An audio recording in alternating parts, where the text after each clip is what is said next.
Louvado seja nosso Senhor Jesus Cristo.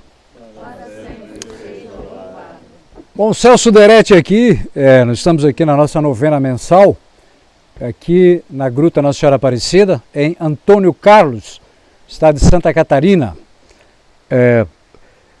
Então sempre no final do Santo Terço, nós acabamos de rezar, nós temos a meditação da palavra. Hoje é dia 7 de junho de 2025, vésperas de Pentecostes, da solenidade de Pentecostes. Eu vou tomar o texto de Atos capítulo 2, de 1 até o 4, que exatamente é a narrativa da vinda do Espírito Santo no dia de Pentecostes. Diz assim: chegando o dia de Pentecostes, estavam todos reunidos no mesmo lugar.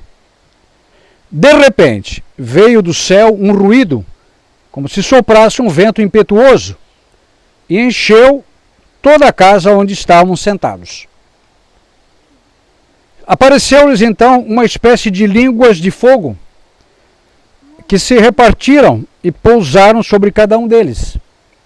Ficaram todos cheios do Espírito Santo e começaram a falar em outras línguas, conforme o Espírito Santo lhes concedia que falassem.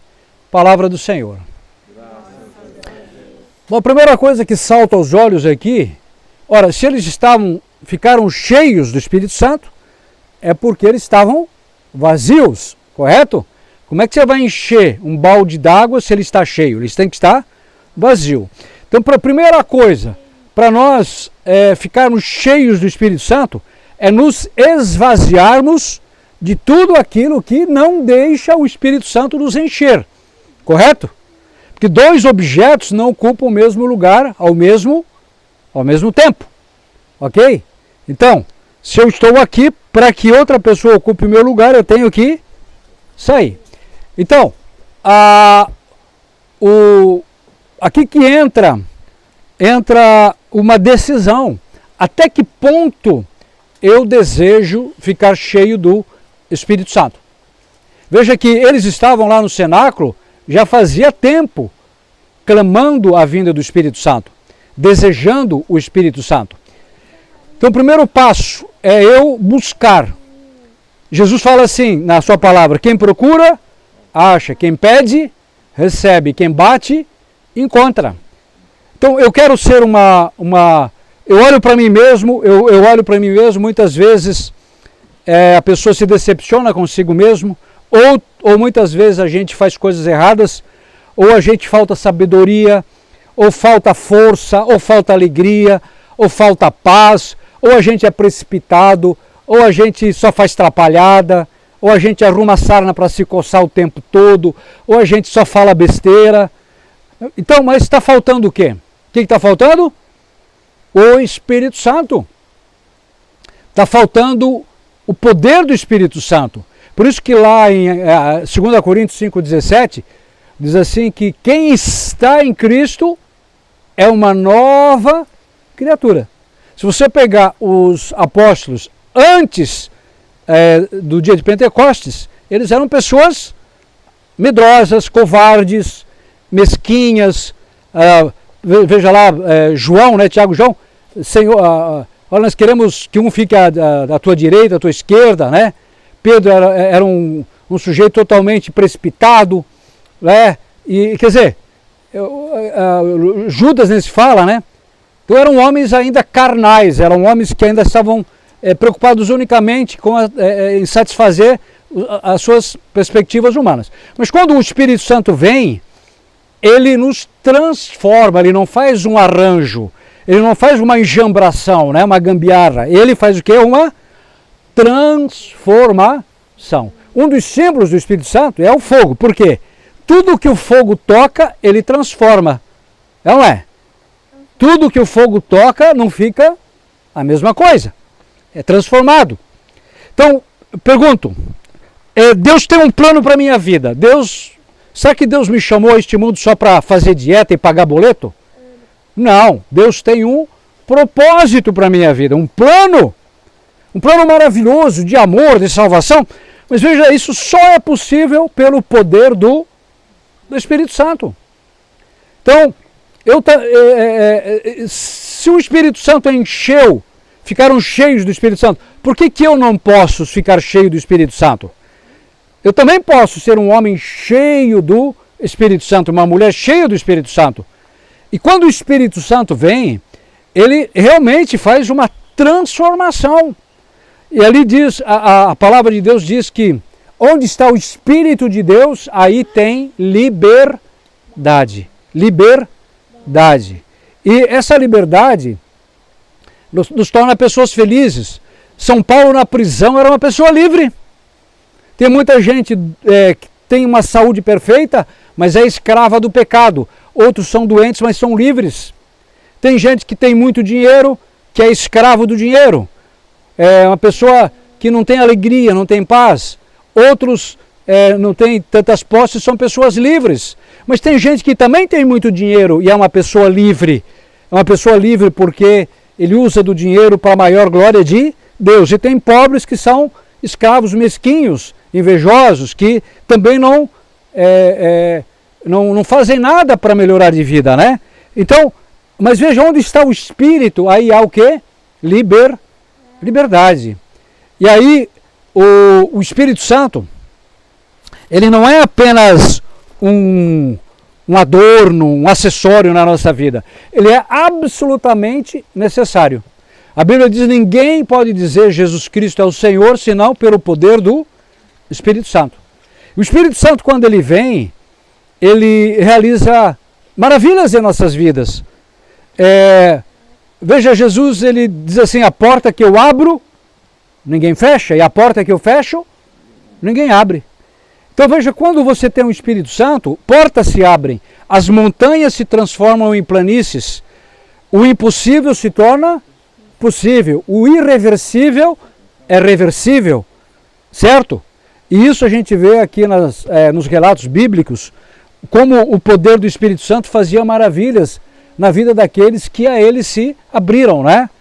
Então, aqui que está o grande segredo. O grande segredo é o Espírito Santo. E o Espírito Santo, deixa eu dizer, ele é Deus. Ele é Deus, não é apenas uma pombinha. A pombinha é um símbolo do Espírito. O Espírito Santo, ele é Deus todo-poderoso. Ele pode operar cura física, cura de doença, cura emocional, cura espiritual. O Espírito Santo te dá sabedoria. Lembra que eu falei que muitas vezes a gente arruma a sarna para se coçar o tempo todo? Falta o quê? Sabedoria. A gente se precipita nas palavras, nas decisões, a gente não consulta o Espírito Santo. Quantas vezes a gente já se envolveu com pessoas que não deveríamos e que a gente só se estrepou, não é verdade? Fizemos pessoas erradas que só causaram problemas para nós, porque não tínhamos a direção do Espírito Santo. Precipitação, quantas vezes falta paciência para a gente, né? Falta longanimidade, caridade, falta os dons, os frutos do Espírito Santo. Aí muitas vezes o casal, por exemplo, o lar que devia ser um paraíso se torna o quê? Um inferno, não é verdade?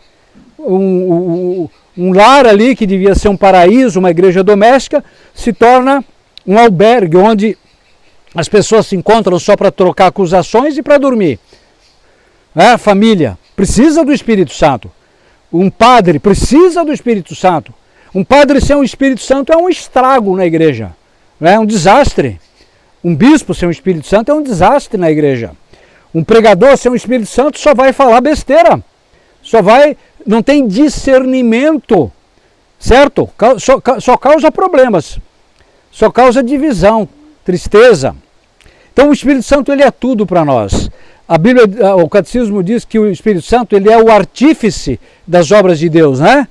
Ele é o quê? O artífice. Ele que esculpe em nós a obra de Deus. E aqui muito importante, veja, queridos, olha, muito importante. Cada vez que eu peco, eu me transformo à imagem do diabo. E cada vez que eu me santifico, eu me transformo à imagem de Jesus, certo? Então, e aqui cuidado, viu, irmãos? Cuidado, eu volto a repetir. Não existe pecado inofensivo. Todo pecado gera um dano. Todo pecado me transforma na imagem do próprio diabo. Porque a Bíblia diz que todo aquele que peca é do diabo. Então, para mim ficar cheio do Espírito Santo, eu preciso eliminar todo o pecado da minha vida. Todo e qualquer pecado. Para que o Espírito Santo ocupe todo o espaço do meu coração. Eu vi de um pregador, né, que dentro de nós existe um buraco do tamanho de Deus. E só Deus pode preencher este buraco. Certo? Não é a cachaça, não é a comilança, não é o entretenimento sem fim, não é o futebol, não é novela, essas novelas emporcalhadas, não é nada. Só o Espírito de Deus. Pergunta, onde é que eu fico cheio do Espírito Santo? Assim novela? É lá na balada? É na bebedeira? É na bailança? Na bailanta? É não sei aonde? Na farra? É na orgia? Não, irmãos, eu fico cheio do Espírito Santo na oração. Eu fico cheio do Espírito Santo nos sacramentos, na confissão, na Eucaristia. Eu fico cheio do Espírito Santo quando eu leio a palavra de Deus, aqui todo dia, quando eu faço a liturgia das horas, quando eu participo de um retiro, de uma vigília, quando eu jejuo, quando eu estou rodeado de pessoas cheias do Espírito Santo. Irmãos, as más companhias corrompem. As más companhias o quê? Se tem uma pessoa que você percebe que está te levando para o erro, se ela passar pelo lado de cá, você cruza ao outro lado da rua, se afasta. Então, as literaturas, as músicas que você ouve, irmão, cuidado, tudo que entra em você fica lá para sempre, certo? A pornografia nem se fala, é um obstáculo terrível à ação do Espírito Santo. A pornografia ela é uma escravidão das piores possíveis. O alcoolismo, tudo que é errado, o adultério, as falsas doutrinas. Como é que uma pessoa vai encontrar o Espírito Santo numa falsa doutrina, onde não se prega Jesus como Senhor? É mentirada. Então cuidado, queridos.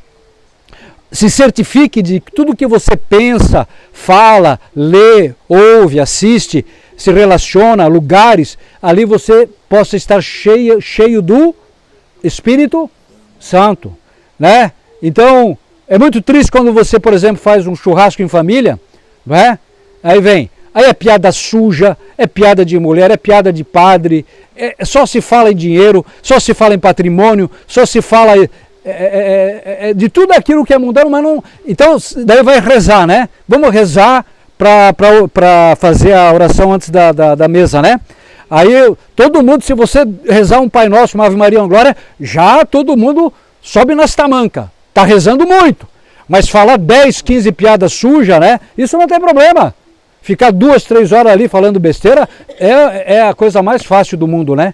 Mas por que não reza o terço ali para ficar cheio do Espírito Santo aquela família? Por que não abre um salmo para ler ali? Irmãos, o tempo é curto, certo? Nós temos que escolher quem é que tem a rédea das minhas vidas nas suas mãos. É o Espírito Santo ou é o diabo?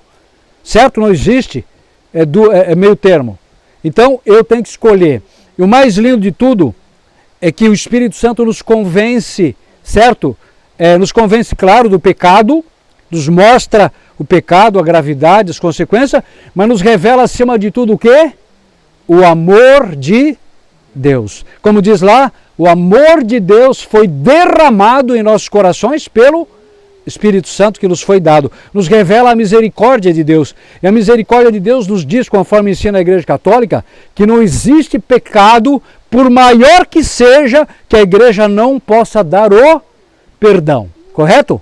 A pessoa pode ter cometido as piores besteiras, pode ter cometido os piores crimes, mas se ela se arrepende, ela tem o perdão. A Igreja dá o perdão. É preciso arrependimento, irmãos. É preciso reconhecer, arrepender, confessar, romper e se santificar. Repete comigo aqui, vamos lá? Estamos aqui na sala de aula. Filma aí a sala de aula aí, Eleazar. Filma aí. Então, primeiro, reconhecer, arrepender, confessar, romper, santificar. Com esses 5 passos a gente vai para o céu, correto? Reconhecer, arrepender, confessar, romper e se santificar. E nós vamos pedir então que o Espírito Santo desça sobre nós agora. Vamos ficar de pé, vamos rezar aquela oração. Você também que está em casa, vinde Espírito Santo, enchei os corações dos vossos fiéis e acendei neles o fogo do vosso amor.